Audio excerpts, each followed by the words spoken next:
السلام علیکم viewers, drama ماں نہیں ساس ہوں میں کی آنے والی ایپیسوڈ میں آپ دیکھیں گے کہ عروج اپنی دائمی سے کہہ رہی ہوتی ہے کہ آپ نے میری ماں کو مارنے کی کوشش کی، آپ نے بالکل بھی اچھا نہیں کیا۔ پھر شائستہ کہتی ہے کہ میں نے اسے کوئی مارنے کی کوشش نہیں کی، میں نے بس سچ بتایا ہے،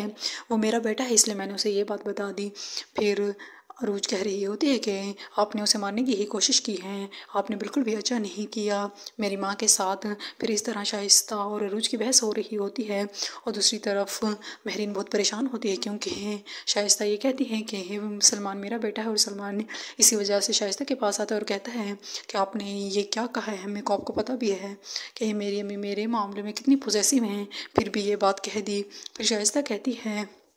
کہ میں نے کوئی جھوٹ نہیں بولا، میں نے بالکل سچ کہا ہے، تم میرے بیٹے ہو، اس کے بیٹے نہیں ہو، میں ہوں تمہاری ماں، مہرین تمہاری ماں نہیں ہے۔ پھر سلمان کو غصہ آ جاتا ہے، سلمان کہتا ہے کہ آپ کیسی باتیں کر رہی ہیں۔ پھر شائستہ کو برا لگتا ہے کہ سلمان ایسا کیوں کہہ رہا ہے، سلمان بھی شائستہ کو اپنی ماں تسلیم نہیں کر رہا ہوتا، وہ مہرین کو ہی اپنی اصل ماں سمجھتا ہے۔ اور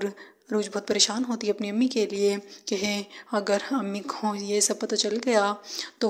وہ بہت ہی اذیت سے گزریں گی، انہیں تو یہ تک یاد نہیں ہے کہ ان کی ایک بیٹی تھی، پھر سارے ماضی کے تلخ واقعات انہیں یاد آئیں گے، اس طرح تو وہ بہت پریشان ہو جائیں گی۔ عروج اسی وجہ سے اپنی امی کے لیے بہت پریشان ہوتی ہے اور ان کے بارے میں سوچ رہی ہوتی ہے، لیکن شائستہ تو یہی چاہتی ہے کہ مہرین اذیت سے گزرے، اور وہ تو یہ بھی کہہ دیتی ہے کہ اگر وہ مرتی ہے تو مر جائے، مجھے کیا فرق پڑتا ہے۔